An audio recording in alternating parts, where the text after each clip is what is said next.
లేదు, నాకెందుకో అనుమానం వస్తుంది. అనుమానం ఏంటి? సత్యకి ఫ్రెండ్ లాగా ఆలోచిస్తున్నావు కదా. సత్య నీకు స్కూల్ మేట్ కదా.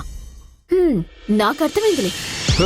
అమ్మో తల్లు, అయ్యో నీకు నీ అనుమానాలకు పెద్ద దండం. అలా ఏం లేదు. ఇప్పుడు మనం నిజాల్ని చూసి ప్రూఫ్స్తో వచ్చి చెప్పకపోయేసరికి మనల్నిద్దరినీ ఫూల్స్ చేశారు కదా వాళ్ళు. వాళ్ళే అంత అడ్వాన్స్గా ఆలోచించారంటే వాళ్ళని పట్టుకోవాలంటే పర్ఫెక్ట్ స్కెచ్ కావాలి కదా. అందుకే ఆలోచించాలని చెప్తున్నాను అంతే. ఏంటి, నా మీద నీకు నమ్మకం లేదా? నేనేదో సత్యకి ఓల్డ్ స్కూల్ మేట్ నువ్వు ఆలోచిస్తున్నావు కదా. అలా ఏం లేదు. చూడు రాధా, మనం అలా ఆవేశపడితే మన ఉనికి బయటపడే ప్రమాదం ఉంది. కాబట్టి మనం ఏం చెయ్యాలన్నా ఫస్ట్ ఆలోచించి చేద్దాం, సరేనా? సరే, మనం ఏదో ఒకటి చేసి సైన్ అథారిటీ ఆపాలి మనోహర్. ఓకే, అలాగే చేద్దాం.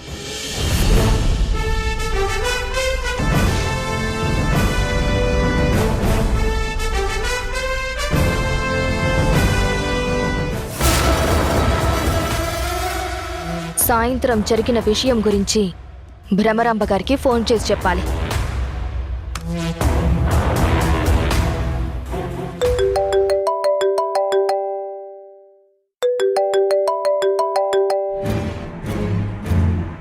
చెప్పు సత్య, మనిద్దరం కలిసామని రాధ దేవకికి చెప్పిందా? అవును మేడం, అది మీకెలా తెలుసు? నీ చుట్టూ జరిగేవన్నీ నాకలా తెలిసిపోతూ ఉంటాయి. కానీ ఇంతకీ దేవకి ఏమంది? ఏమంటుంది మేడం, మీరు చెప్పమన్నట్టే నేను బామ్మగారికి చెప్పేశాను. మిగతాదంతా బామ్మే చూసుకుంది. రాధ మనకి షాక్ ఇద్దామనుకుంది, కానీ తానే షాక్ తింది. లేకపోతే నా అంత చూస్తానని నాకే వార్నింగ్ ఇస్తుందా? అంతు చూడ్డం అంటే ఎలా ఉంటుందో నేను దానికి రుచి చూపిస్తాను. కానీ నేను ఊహించలేదు మేడం. మనం కలిసే లొకేషన్ మార్చినా ఆ రాధ ఎలా కనిపెట్టేసింది మేడం? మీరు ముందే ఊహించి చెప్పారు కాబట్టి సరిపోయింది. లేదంటే మీరు శత్రువు కాబట్టి మిమ్మల్ని కలిసినందుకు నన్ను శత్రువని నమ్మించి కూతుర్ని కాదని రుజువు చేసుండేది. కానీ మీరు ముందే చెప్పడం వల్ల ఒక మంచి స్టోరీని రెడీ చేసుకుని చెప్పగలిగాను. భ్రమరాంబని తిట్టాను, వార్నింగ్ ఇచ్చాను అంటే దేవకి ఇంట్లో సంతోషించని వారు ఎవరుంటారు మేడం? అందుకే ఈజీగా వర్కౌట్ అయిపోయింది. కానీ నాకొక విషయం అర్థం కావడం లేదు మేడం. రాధతో ఈ ఇంట్లో కలిసి ఉన్న నాకే రాధ ఫాలో అవుతుందన్న అనుమానం నాకే రాలేదు. అయినా మీకెలా వచ్చింది మేడం? మనం ఎవరి పతనమైనా కోరుకుంటే ముందు మనం జాగ్రత్తగా ఉండాలి సత్య. లేదంటే వాళ్లనంతం చేయబోయి మనం అంతమైపోతాం. అందుకే ముందు జాగ్రత్తగా రాధని అబ్జర్వ్ చేయటానికి నా మనుషుల్ని పంపించాను. నిన్నక్కడికి పంపించినంత మాత్రాన సరిపోదు కదా. జాగ్రత్తగా కాపాడుకోవాల్సిన బాధ్యత కూడా నాదే కదా. Thanks madam. మీరే గనక లేకపోతే నేనిక్కడి వరకు వచ్చుండేదాన్నే కాదు. ఇక ముందు కూడా ఏది సాధించలేను. మీరు కోరుకున్నది చేసి మీ రుణాన్ని తీర్చుకుంటాను. అదెలాగూ చేస్తావులే, కానీ ముందు నువ్వైతే జాగ్రత్తగా ఉండు. నాకు సైనింగ్ అథారిటీ వచ్చేస్తుంది. ఆ తర్వాత ఆ రాధని ఎలా ఆడుకుంటానో చూస్తూ ఉండండి.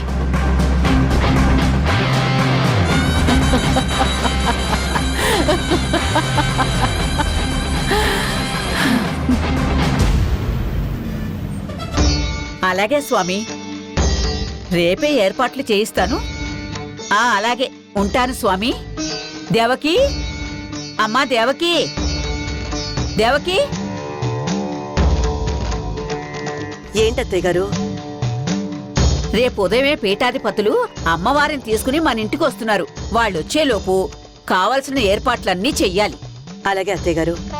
అరే రంగన్నా, రంగన్నా వస్తున్నమ్మగారు. చెప్పండి అమ్మగారు. రేపు ఆ. వేకుజామునే లేచి ఇల్లు మొత్తం కడిగి శుద్ధి చేసి ఇంటి గుమ్మానికి పువ్వులు మామిడాకులు తోరణాలు బాగా కట్టండి. ఆ, అలాగే పీఠాధిపతుల కోసం తయారు చేసే ప్రసాదాలన్నీ అవన్నీ దగ్గరుండి శుద్ధిగా నువ్వే చేయించాలి. అలాగే అమ్మగారు. ఆ. ఆ. మాధవి, నువ్వు కూడా దగ్గరుండి అన్ని పనులు చూసుకో. అలాగే అక్క. అమ్మ రాధ, రేపు పీఠాధిపతులు అమ్మవారిని తీసుకొచ్చిన తర్వాత ఆ అమ్మవారి పీఠం పూజకు కావాల్సిన ఏర్పాట్లన్నీ మీరిద్దరూ దగ్గరుండి చూసుకోవాలి. అలాగే మేడం. అమ్మా, ఆ ఏర్పాట్లు నేను చూసుకుంటాను. అవును దేవకి, నా మనవరాలుండగా వేరే వాళ్ళ సాయం మనకెందుకు? లేదత్తయ్య, ఇలాంటి విషయాల్లో రాధా మనోహర్లకి మంచి అనుభవం ఉంది. పైగా రేపు భవానీమాల ధరించి నిష్టగా పూజ చేయాల్సింది మన గాయత్రి కదా. అవునవును, నువ్వు చెప్పింది నిజమే. ఇంట్లో ఉండే పని వాళ్ళతో పనులు చేయించుకోవాలి, మనమేమో పూజలు చెయ్యాలి.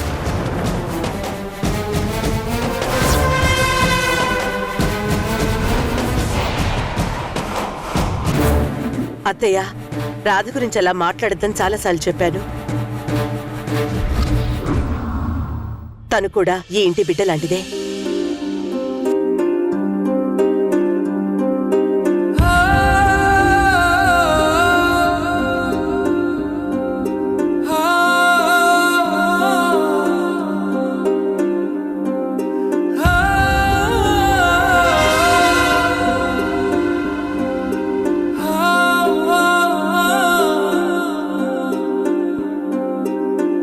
దాన్ని ఏమైనా అంటే చాలు, మీ అమ్మ భలే అడ్డుపడుతుంది.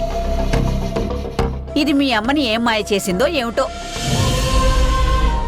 రాధను చూసిన ప్రతిసారి నాకిలాంటి కూతురు ఎందుకు పుట్టలేదా అని నాకు అనిపిస్తూ ఉంటుంది అత్తయ్య.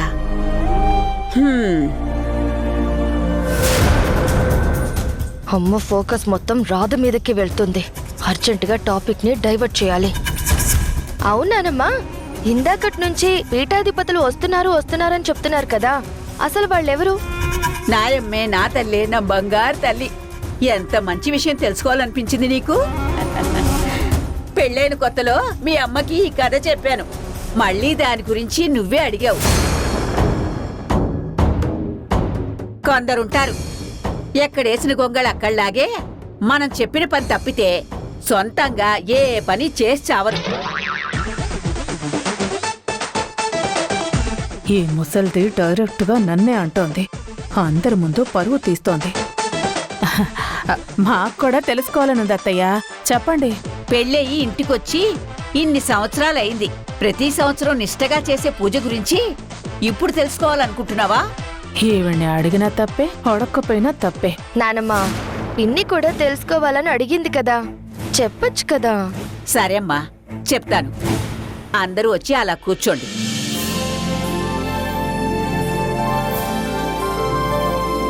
రాధా, నువ్వు కూడా వెళ్ళి కూర్చో. మనోహర్, మేడం. నువ్వు కూడా కూర్చో.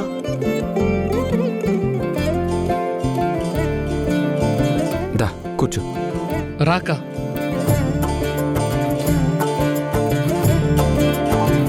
ఇది మా మామగారి తాతల కాలంలో జరిగిన సంఘటన. ఊళ్ళో మా ముత్తాతగారే పెద్ద దిక్కు. ఎవరికి ఏ కష్టం వచ్చినా ఆయనే దగ్గరుండి సహాయం చేసేవారు. అలాంటిది ఒకసారి ఊళ్ళో కరువు తాండవించింది. ఆ సమయంలో ప్రజలందరికీ కూడా తినడానికి తిండి లేక, చెరువులో నీళ్లు లేక అలమటిస్తున్న సమయంలో ఒక అంటువ్యాధి వ్యాపించడం మొదలైంది. ఆ మహమ్మారి చిన్న పెద్ద అనే తేడా లేకుండా అందర్నీ పొట్టన పెట్టుకుంది. ఊళ్ళో ఉన్న కరువుకి, ఆ మహమ్మారికి ప్రజలు నిలువలేక ఊరొదిలి వెళ్లిపోతున్నారు. ఏం చెయ్యాలో తెలియని నిస్సహాయ స్థితిలో ఉన్న మా ముత్తాతగారికి స్వయంగా అమ్మవారే సోది చెప్పే అమ్మాయి రూపంలో వచ్చింది. నేను మీ ఊరికి ఉత్తరాన నేలమాలిగల్లో బందీగా ఉండిపోయాను. నన్ను బయటికి తీసి శాస్త్రోక్తంగా ప్రతిష్ఠించి జాతర జరిపిస్తే మీ ఊరికి పట్టిన పీడ తొలగిపోతుంది అని చెప్పి మాయమైపోయిందంట.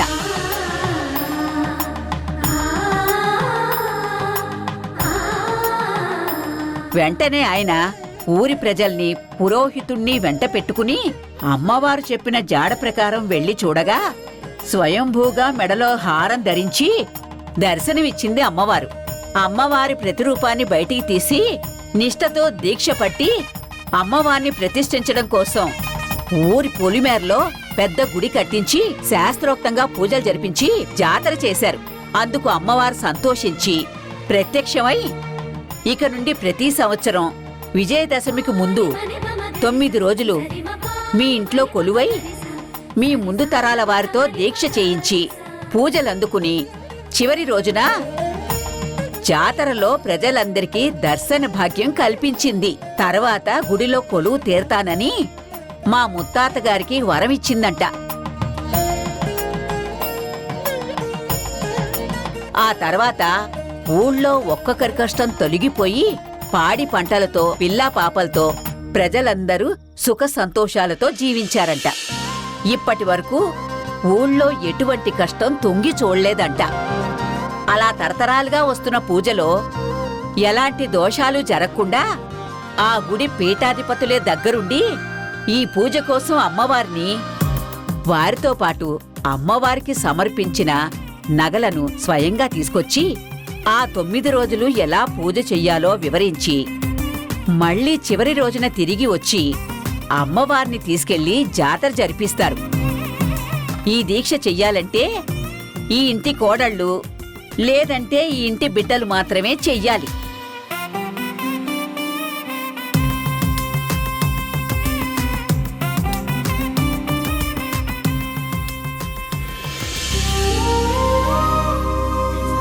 అత్తయ్య, ఈ ఇంటి ఆడవాళ్లు అంటున్నారు, పైగా 9 రోజులు అంటున్నారు.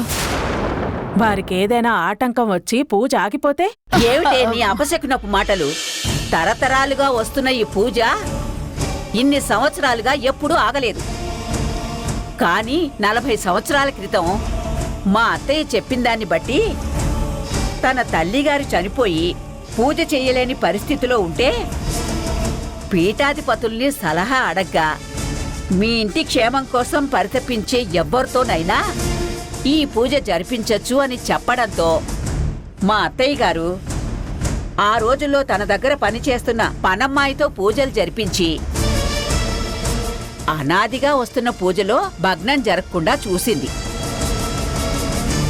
అది మన వంశస్థులు తరతరాలుగా చేస్తూ వస్తున్న అమ్మవారి దీక్ష.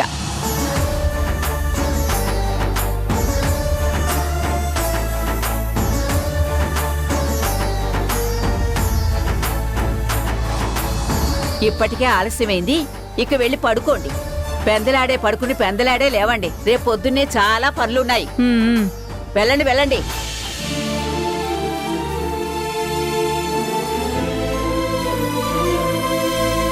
ఒరే వాసు, పంతులు గారు వచ్చేసరికి మీ ఇద్దరు కూడా తయారై ఉండండి. అలాగే అత్తయ్య గారు.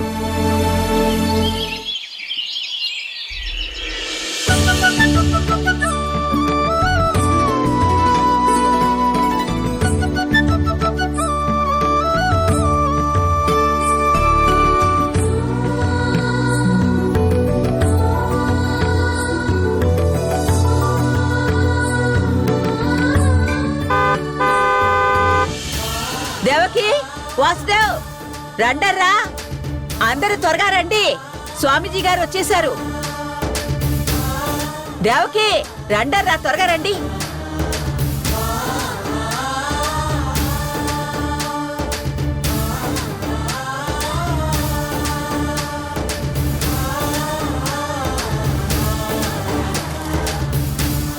నమస్కారం స్వామి, రండి.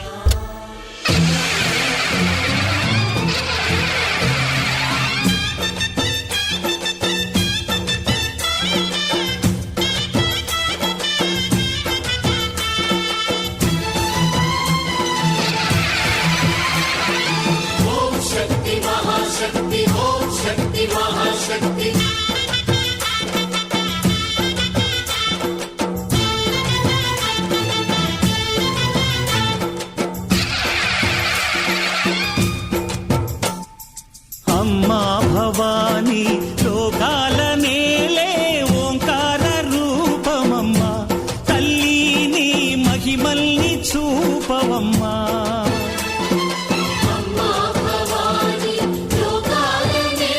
శుభమస్తు.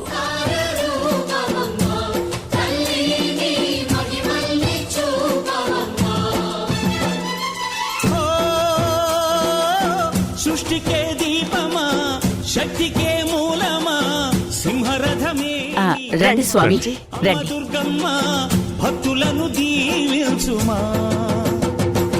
అమ్మా భవాని లోకాల నేలే ఓంకార రూపమమ్మా. పదండి స్వామి పదండి. మహిమల్ని చూపవమ్మా.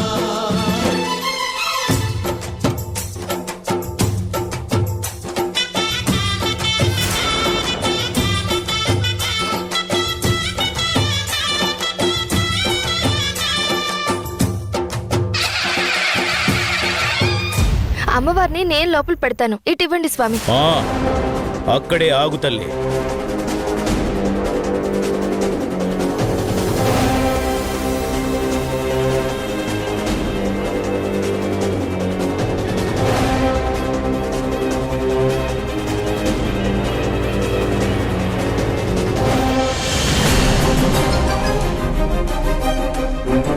అమ్మవారు చాలా శక్తివంతురాలు.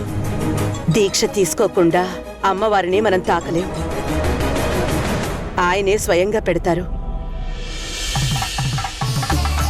या देवी सर्वभूतेषु वाक्रूपेण संस्थिता नमस्तस्यै नमस्तस्यै नमस्तस्यै नमो नमः माङ्गल्यप्रदायिन्यै नमो नमः मङ्गलप्रदायिन्यै नमो नमः ॐ राजाधिराजाय प्रसह्यसाहिने नमो वयं वै श्रवणाय कुर्महे समे कामां कामकामाय मह्यं कामेश्वरो वै श्रवणो ददातु कुबेराय वै श्रवणाय महाराजाय.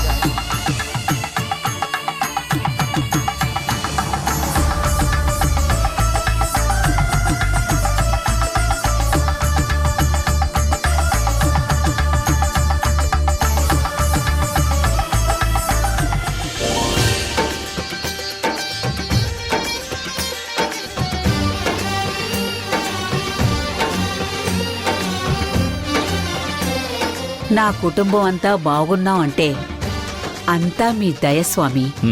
ఆశీర్వదించండి. మీరు నాకన్నా వయసులో పెద్దవారు, అలా కూర్చోండి. వయసుదేవుంది స్వామి, మీరు జ్ఞానంలో పెద్దవారు.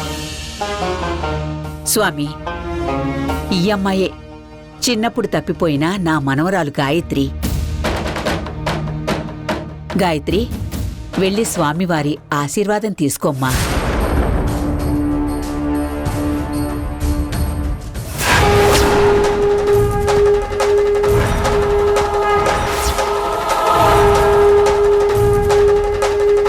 ఈయనేంటి ఇలా చూస్తున్నాడు? నేను ఈ ఇంటి వారసురాల్ని కాదు అని తెలిసిపోయిందా ఏంటి?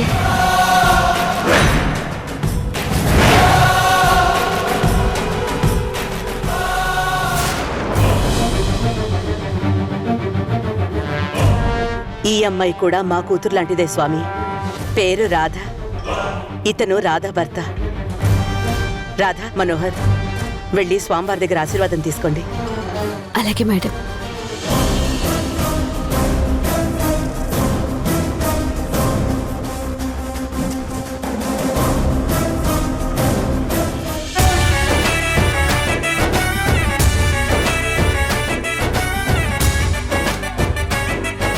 దీర్ఘ సుమంగళీ భవ.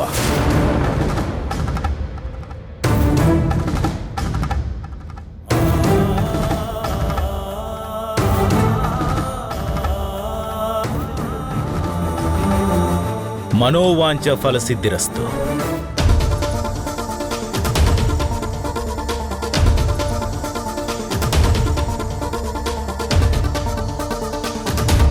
రోషన్, వెళ్ళి ఆశీర్వాదం తీసుకో. దీర్ఘాయుష్మాన్ భవ. మనోహర్, మనం తప్పు చేస్తున్నామా? అదేంటి ఎప్పుడు లేని ఇప్పుడు కొత్తగా అడుగుతున్నా? లేదు, ఎందుకో అడగాలనిపించింది. అవును స్వామి, అమ్మవారు వెలసిన తీరు నానమ్మ చెప్పింది. అంత చేసిన మా పూర్వీకులకి అమ్మవారే స్వయంగా వచ్చి వరం ఇచ్చింది. మరి మేము అమ్మవారిని ముట్టుకుంటే తప్పేంటి? అమ్మవారి గురించి మీకు కథ తెలిసింది అని నాకు అర్థమైంది. కానీ ఆమె శక్తి గురించి మీకు తెలియనట్లుంది. ఆమె శక్తి ఏంటంటే శివుడి ఆత్మలింగంలా ఆ అమ్మవారు తన ఆత్మశక్తినంతా కూడబెట్టుకుని ఉద్భవించిన అమ్మవారి విగ్రహమమ్మా అది. ఆత్మశక్తితో ఉన్న విగ్రహం బరువును మామూలు వ్యక్తులు ఎవరూ మోయలేరు. కేవలం దీక్ష తీసుకున్నవారు మాత్రమే మోయగలరు. ఆత్మశక్తే స్వామి. అవునమ్మా. నీకు కథ తెలిసిన దాంట్లో అమ్మవారు ఎలా వెలిశారో తెలిసింది కాని అమ్మవారు ఏ విధంగా ఆవిర్భవించిందో తెలియదు. మీకు అమ్మవారి గురించి ఆ కథ చెబుతాను, వినండి.